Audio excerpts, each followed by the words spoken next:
I'm just standing up for myself and I know how to speak and articulate myself properly.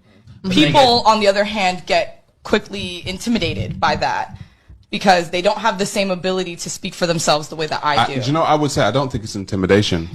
I would say it is acknowledgement of the fact that they're not willing to engage with aggressive behavior. And so a lot of the time... So that is intimidation. No. It's not. It's actually smart. It's a wise decision. It's actually a wise decision. So it's like if somebody keeps bringing aggressive behavior to me, as a man, I would say, I have to make a decision as to whether or not I am going to deal with that. And I'll be like, you know what, 9 times out of 10, especially if it comes from a woman, I ain't willing to deal with it. But here's the thing, but the thing is, on your side, you may see that as me being intimidated by you. I'm just saying, listen, I hear you're aggressive and I can see you're aggressive, but you know what?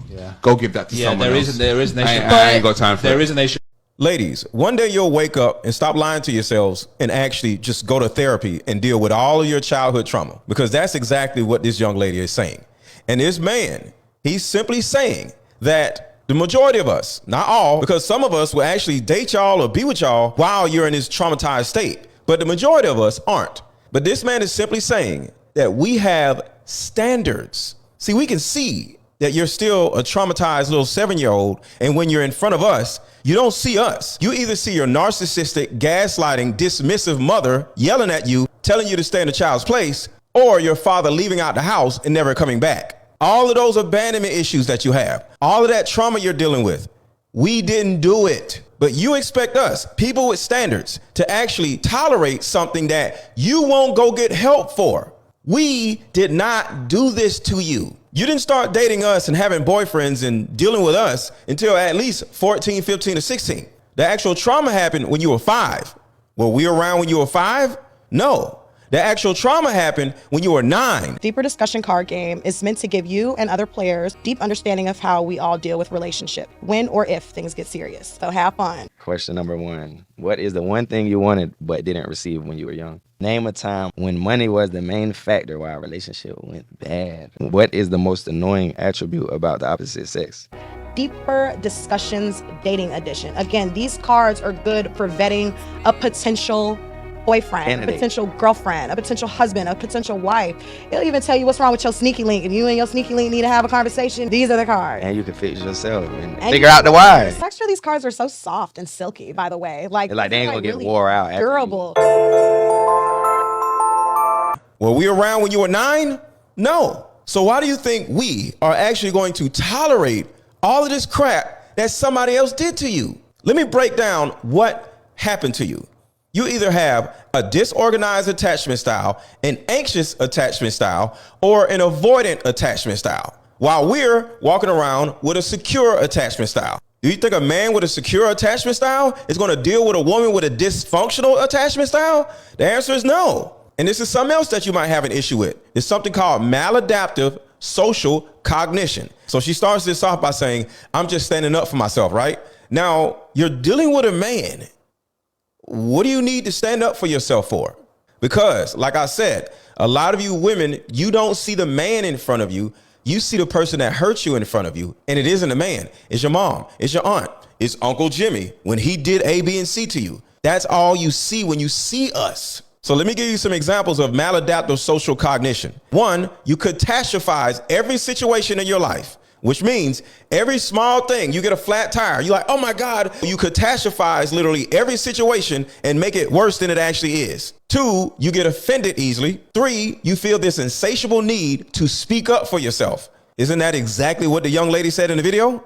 I'm just standing up for myself and I know how to speak. People, on the other hand, get quickly intimidated by that because they don't have the same ability to speak for themselves the way that I do. 4, OCD. That means everything in your life has to be arranged properly. This person is over here, they like you. This person over here likes you, they're good. There's no beef over here, so we're good. So everybody in your life has to like you, because if somebody doesn't like you, that means something's wrong with you and you gotta fix it. So you gotta fix the situation with the person because you have these arrangement issues. Everybody and everything in your life has to be arranged properly. Why? Because you have an addiction to certainty. I'll say it again. You have an addiction to certainty. Number 5, misplaced anger. Number 6, social phobia, You get around a whole bunch of people, you go to a networking event, you start thinking everybody's looking at you. Everybody's talking about you. The women in the corner, they talking about you. They don't even know you. So what a lot of you women are dealing with has nothing to do with us. That's one. And two, you have a chronic fear of everything.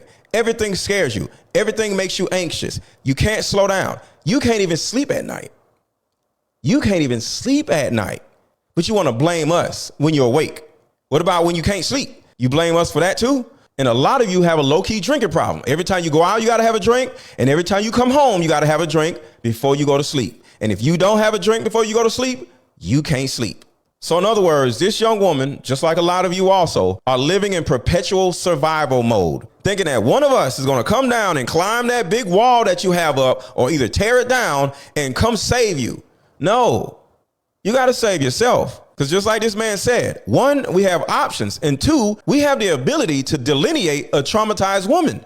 Because guess what? The last woman we tried to date, she was traumatized too. So it's really easy for us to recognize traumatized women because sadly, most of our women are traumatized. So once we see it, we're like, nope, we're good. Once you try to start debating and arguing with us and we're just trying to have a good time, nope, we're out of here. So you can take all that. You just intimidated by a strong woman mess and just go up the street somewhere because your baby daddy, you know, Pookie, is the only one that's dumb enough to tolerate all that mess. Like you keep putting up in somebody's face, like somebody else is going to deal with it. See what this young lady and a lot of you are actually saying when you say these men are intimidated by me, you're actually pleading with us to tolerate you.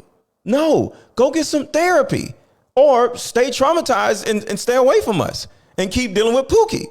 If you want a good man, you got to become a good woman. And that has nothing to do with cooking and cleaning. And that is the thing. Too many of you ladies love to say, well, I make this amount of money. I cook, I clean. We don't need that. We need you to come healed. We need a woman that brings this to the table for a change. See, we're used to this and this, but can you bring this to the table? No, that is the problem. Let me ask you a question, and I'm just being real. Aren't you tired of your own self? Aren't you sick of your blatant emotional instability? A lot of you are emotionally unstable and get mad at a man because he doesn't want to put up with it. We have options. So leave us alone until you get your life together. That's really it. You, as a woman, are responsible for your own self. Nobody wants an emotionally unstable woman. Will we play with you for a little while until you start acting up? Yeah. But if you want any type of longevity with any of us, you got to go get therapy, sis. So y'all can sit around and make all these excuses on why we don't want to be with you. All you're doing is hurting yourself because guess what? It's at least 7 women to every man. So we don't care. In most of your dating situations, the guy ends up finding out that you're emotionally unstable in like month number 3 and he's out. Then you start dating another guy. In month number 4, he's out. And then what happens after that? You start seeing your own pattern. So you actually leave in 3 months instead of him. But at the end of the day, you are the one left getting ran through by everybody in your city once they find out that you're emotionally unstable. But all you really have to do is go get therapy, sit down with a therapist, and go fix your stuff. You just want to make excuse after excuse after excuse, or get with dude after dude after dude, hoping one of them are stupid enough to put up with your mess. But it is what it is. Let me know what y'all think in the comments.